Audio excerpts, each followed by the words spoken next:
తీసుకొని యువతని తన కాలం మీద నిలబెట్టి తన ఉద్యోగం కాదు తను ఇంక ఉద్యోగాలు కల్పించే పాత్రలు చేశాం మేము. సరే స్టేట్కి వద్దాం. చెప్పండి. తెలంగాణలో ఉద్యోగార్థులు ఎందుకంత మరి ఇప్పటికీ గొడవ పెడుతున్నారు? తెలంగాణ ఏర్పడ్డ తర్వాత ఏర్పడిందే 3 నీళ్లు నిధులు నియామకాలు. నియామకాల సంగతి మీరు తెలిసిందే ఎట్లా ఉంది. ఇప్పుడు దాని గురించి మనం నియామకాలు కుటుంబానికి మాత్రమే పరిమితం.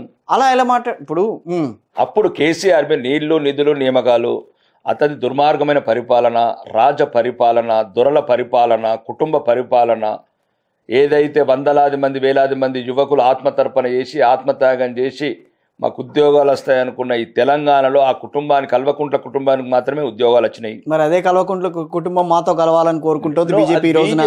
మీరు కాదనన్నా అది నిజమే. నేను చెప్పి మీరు ఎన్ని తప్పులు చూపించినా వాళ్ళని మీరు ఇప్పుడు ఏదో ఒకటి రాజకీయాలు వచ్చిన పేపర్ల మీడియాలో వచ్చినాయి వాడే నేను మాట్లాడట్లా. మరి జరిగిందే, అది జరిగిన వాస్తవం కాదా?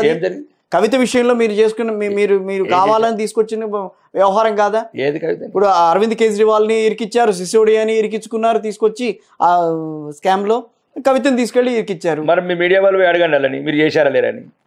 ఇప్పుడు మీరు అంటున్నారు కదా మొత్తం ఇండియాలో ఉన్న మీడియా అంతా కేజ్రీవాల్, మనీష్ సిసోడియా, కవిత గారిని అడగండి. మరి నా పేరు ఎందుకు రాలేదు, నీ పేరు ఎందుకు రాలేదు? చాలా మంది ఉన్నారు బీజేపీలో ఉన్న వాళ్ళు కూడా దాంట్లో ఇన్వాల్వ్ అయిన వాళ్ళు. 155 మంది ఉన్నారు, అన్ని పార్టీల వారు ఉన్నారు. దాన్ని తప్పేమంటలేము. ఇప్పుడు 5 కోట్ల కేసులు అనేది ఒక కేసు, మాకు బోడి కేసు. ఇది ఉన్నది ఎంత కేసు అండి? 1000 కోట్ల స్కామ్స్, బోపర్ స్కామ్ లేదా రాజీవ్ గాంధీది? వందలాది వేలాది లక్షలాది. ఈ రోజు సుప్రీంకోర్టులో క్లియర్ గా మెన్షన్ చేసిన 5 కోట్ల కేసులు పెండింగ్ ఉన్నాయి. కాదండి, నా క్వశ్చన్ ఏంటంటే అంత మరి వ్యతిరేకిస్తున్న వాళ్ళు బీఆర్ఎస్ ని భూస్థాపితం చేయాలన్న ప్రయత్నం, బీఆర్ఎస్ ని కలుపుకోవాలన్న ప్రయత్నం చేయటం అనేది ఇక్కడ జరిగేది. అది మళ్ళీ అది కాదని పొలిటికల్ స్పెక్యులేషన్స్ వెళ్ళకండి మీరు. ఇప్పుడు స్పెక్యులేషన్స్ కాదు, స్పెక్యులేషన్స్. ఎక్కడ కలుపుకున్నాం చెప్పండి? ఎక్కడ కలుపుకున్నాము? కవిత కేసు లేనప్పుడే 3 సీట్లు గెలిచాం మేము. అప్పుడు హుజరాబాద్ గెలిచాము, దుబ్బాక గెలిచాం, ములుగులో 2వ ప్లేస్. కాంగ్రెస్ అనేది అసలు 3వ స్థానం. కవిత కేసు లిక్కర్ కేసు ఉంది అప్పుడు లేదు. మరి మొన్న వచ్చిన 8 సీట్లు మీరు కైవసం చేసుకున్న ఏదైతే మీరు 34% అని అంటున్నారో దాంట్లో 24% అక్కడి నుంచి వచ్చింది, 20% బీఆర్ఎస్ నుంచి వచ్చింది. తెలంగాణ ప్రజల నుంచి వచ్చినాయి. ఇప్పుడు అది బీఆర్ఎస్ బ్యాంక్ లో పెట్టుకుని లాకర్లో కేసీఆర్ లాకేమే చేసుకోలేదు, బీజేపీ కూడా పెట్టుకోలేదు. అవును, ప్రజాస్వామ్యం అదే చెప్తాను కదా. సీట్లు తగ్గుతాయి పెరుగు నేనే చెప్పాను కదా. Number games. ప్రజలు ఆమోదం పొంది ప్రజాశీర్వాదం పొందిన రోజే, ప్రజలు ఆస్వాదించిన రోజే మనం అధికారంలోకి వస్తాము. కాబట్టి కవిత కేసుకు బీజేపీకి ఎటువంటి సంబంధం లేదు. 30 రాష్ట్రాలు, 150 కోట్ల దేశంలో ఇది ఒక చిన్న రాష్ట్రం. ఎందుకు మాట బయటికి ఎందుకు వచ్చింది? బీఆర్ఎస్ వెళ్ళి బీజేపీలో విలీనం అవుతుంది, బీజేపీ ఒత్తిడి తీసుకొస్తుంది. ఊరికినే రాకుండా చెప్పండి, నిప్పు లేదో పొగరాదు. ఇప్పుడు ఒక్కడండి, నిప్పు ఉంటే పొగడుతుందా, లేకపోతే నిప్పు పెడితే పొగ వస్తుందా? తర్వాత ఇవన్నీ రాజకీయాలల్లా రేపటి గురించి చెప్పలేము కిషోర్. ఈ రోజు నిన్నటి గురించే మాట్లాడగలుగుతాం.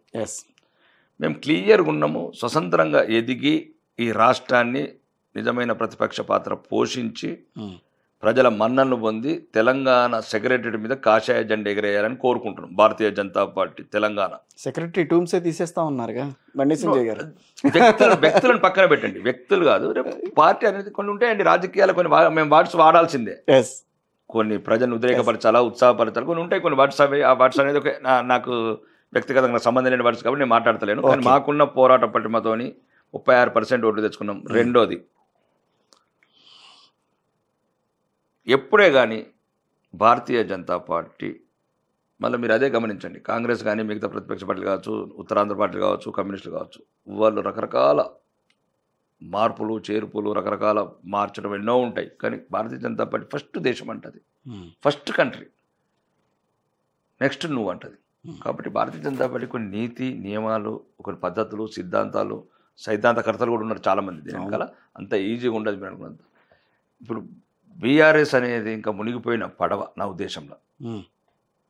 ఆయన ఏదో హరీష్ రావు గారు ఏదో కొద్దిగా అప్పుడప్పుడు వచ్చేదో అంటున్నాడు తప్ప, అయినా కూడా ఎందుకు మాట్లాడుతున్నాడు? అవన్నీ ఈ కాంగ్రెస్ బీఆర్ఎస్ రెండు ఒకటేనే కాబట్టి ఇలా ఆ రకంగా ప్రజల్ని మోసపుస్తున్నారు. లేకపోతే మరి మీరు ఎందుకు అంటున్నారు కాంగ్రెస్ బీఆర్ఎస్ ఒకటేనే? చెప్తున్నాను, దానికి ఉదాహరణ చెప్తున్నాను. నేను బీజేపీ బీఆర్ఎస్ దానికి ఎవిడెన్స్ ఇస్తున్నాను. ఇప్పుడు ఎప్పుడైతే ఇప్పుడున్న ప్రస్తుత ముఖ్యమంత్రి పిసిసి అధ్యక్షుడు ఉన్నప్పుడు ఈ దేశంలో ఈ రాష్ట్రంలో ప్రచారంలో ఉన్నప్పుడు ప్రతి చోట కల్వకుంట్ల ఫ్యామిలీకి చెర్లపల్లి జైల్లో 2 బెడ్రూమ్లు ఇల్లు కట్టిస్తాను, 1,00,00,000 కోట్ల కాళేశ్వరం అవినీతిని బయటికి తీస్తాను, లేదు అది తను ఏంది హరీష్ రావు గారు చేసిన 40,000 కోట్ల స్కామ్ ఏది మిషన్ భగీరథ, 20,000 కోట్ల మిషన్ కాకతీయ, ఇవన్నీ తీసి హరీష్ రావుని ఏమంటారు అండమాన్ జైలుకి పంపిస్తున్నాడు. రెండోది అతను వచ్చిన తర్వాత నయం డైరీ ఓపెన్ చేస్తున్నాడు, సినిమా స్టార్ డ్రగ్స్ కేసు బయటికి తీస్తున్నాడు. లేదు హైదరాబాద్లో కొల్లగొట్టిన భూములన్నీ ఏవైతే కేటీఆర్ గ్యాంగ్ ఊలగొట్టిన భూములన్నీ తీసుకొస్తున్నాడు. ఆయన కేసులు ఇంప్లీడ్ కూడా అయ్యిండు, నియో పోలీస్ లాంటి కేసులను ఇంప్లీడ్ అయ్యాడు. లేకపోతే డ్రోన్ ఎగరేసిన కేసులో జైల్లోకి పోయిండు. లేదు రాగానే ఏదో టెలిఫోన్ ట్యాపింగ్ అన్నాడు, సినిమా స్టార్లు అన్నాడు. ఇవన్నీ సద్దు మణిగిపోయినాయి. ఎందుకు హైడ్రా వచ్చింది? ఎవరితో? హైడ్రాకు దానికి ఏమైనా టెలిఫోన్ ట్యాపింగ్ ఏం సంబంధం అండి? హైడ్రాకు కాళేశ్వరం కేసు సంబంధం? అంటే మొత్తానికి ఇవన్నీ కనిపించకుండా ముందుకు తీసుకొచ్చారు బీఆర్ఎస్ తోని కుమ్మక్కు. మొత్తానికి ఆ పంపకాలల్లో లేకపోతే వాళ్ళు ఇంతకుముందు తీసుకున్న అవినీతి సొమ్ము ఏదైతే ఉన్నదో 1,000 కోట్లు, ఆయన అన్న లక్షల కోట్లు లేకపోతే 1,000 కోట్లు, మరి ఎంత చేర్చిండ్రు ఈయనకు, ఎంత చేర్చిండ్రు కాంగ్రెస్లో ఉన్న ముఖ్యులకు. ఈయన మొత్తం బేగంపేట ఎయిర్పోర్ట్ నుంచి తీసుకుపోయి అక్కడున్న గాంధీ కుటుంబానికి ఎన్ని 1,000 కోట్లు అక్కడ ఇచ్చాడు అనేది తెలంగాణ ప్రజలకు అందరికి అర్థమైపోయింది. కాబట్టి ఇప్పుడు కూడా ఈ మోసపూరిత ప్రభుత్వాన్ని కావచ్చు, ఈ కాంగ్రెస్ని కావచ్చు వెంటనే తరమాలనుకుంటున్నారు. ఇప్పుడు ఎలక్షన్లు పెడితే కూడా కాంగ్రెస్ కనుచూపు మేరలు కూడా కానరాదు. ఇక నిలిచేది గెలిచేది ఈ రాష్ట్రంలో ఉండేది బీజేపీ ఒక్కటి మాత్రమే. ఈ వర్డ్స్ దాదాపు నాకు తెలిసి నేను జర్నలిజంలోకి వచ్చినప్పటి నుంచి మాట్లాడుతూనే ఉంది బీజేపీ. కానీ జర్నలిజం వచ్చే నుంచి 8 ఎంపీ సీట్లు రాలేదు, ఇప్పుడు వచ్చినాయి. ఆఫ్ కోర్స్ అది కరెక్టే అనుకోండి. అంటే 8 ఎంపీ సీట్లు రాలేదు, సెంట్రల్ లో పవర్లో లేరు, ఇప్పుడు అప్పటికి లేరులేండి. అప్పటికి లేరు. ఒకటి యుద్ధ నీతి అండి, రణనీతి ఉంటుంది. ఆ రణనీతిలో భాగం. ఓకే, ఇప్పుడు రణనీతిలో కూడా కొన్ని భాగం ఉంటాయి. ఇప్పుడు నేను ఉంటాను తెలంగాణ హోంమంత్రి కావాలనుకుంటున్నానని, పార్టీ అధిష్టానం పార్టీ హైకమాండ్ నాకు హోంమంత్రి ఇస్తుందా లేదా ఇంకేదైనా హోంగార్డ్ ఇస్తుందా అనేది వాళ్ళ విషయం మీద ఉంటుంది. కానీ మేము ఏదో ఒక మా కార్యకర్తల నైతిక స్థైర్యం నింపాలా, ఉత్తేజపరచాలా, చైతన్యపరచాలా.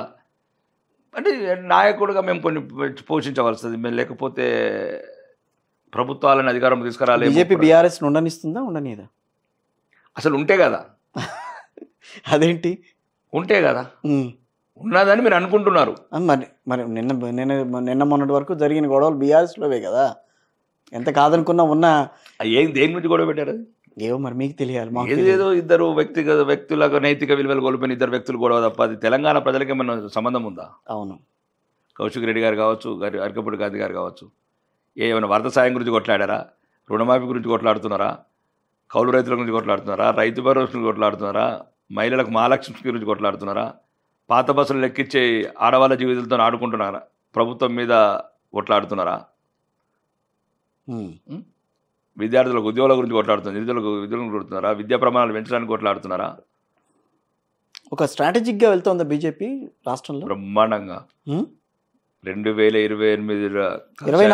23 అయిపోయింది, మళ్ళీ 28కి వెళ్ళారు మీరు. మాకు అదే చెప్తున్నా అండి, నిరంతరం పోరాడాలి, ప్రతిపక్ష పాత్ర పోషించాలి 5 ఏళ్ళు. 23లోనే చాలా మంది ఎక్స్పెక్ట్ చేశారు బీజేపీ రావాలి, బీజేపీ వస్తుందని. స్వయంకృతాపరాధం అని మీరు కొంతమందిని అంటున్నారు. అదే స్వయంకృతాపరాధం బీజేపీ చేసుకుంది రాష్ట్రంలో. సరే, మళ్ళీ ఆ సబ్జెక్ట్ లోకి వెళ్తే చాలా ఉంటాయి వ్యవహారాలు. వీరులకు ఎప్పుడు విజయం, ఎప్పుడు లక్ష్యం ఎప్పుడు విజయమే. మేము వీరులం అంతే. అదే వీరులు కాబట్టి హైడ్రాని ముందు సపోర్ట్ చేశారు, ఆ తర్వాత నాలుగు ఖర్చుకున్నారు. లేదు, డైరెక్ట్ ఇద్దరు డైరెక్ట్ ఎందుకు కొండ విశ్వేశ్వరరెడ్డి గారు కావచ్చు, ఈటల రాజేందర్ గారు కావచ్చు, రఘునందన్ రావు కావచ్చు, అందరూ బ్రహ్మాండంగా సపోర్ట్ చేసినాం. నేను కూడా సపోర్ట్ చేసాను. సపోర్ట్ ఎట్లా చేసినామని మీరు గమనిస్తలేరు. మేమేమంటున్నామంటే ఉన్న వాళ్ళకు షోకాజ్ నోటీసులు ఇచ్చి లేని వాళ్లకు మీరు గంటలలో ఎందుకు కూల్చుతున్నారు పేదవాళ్ళని?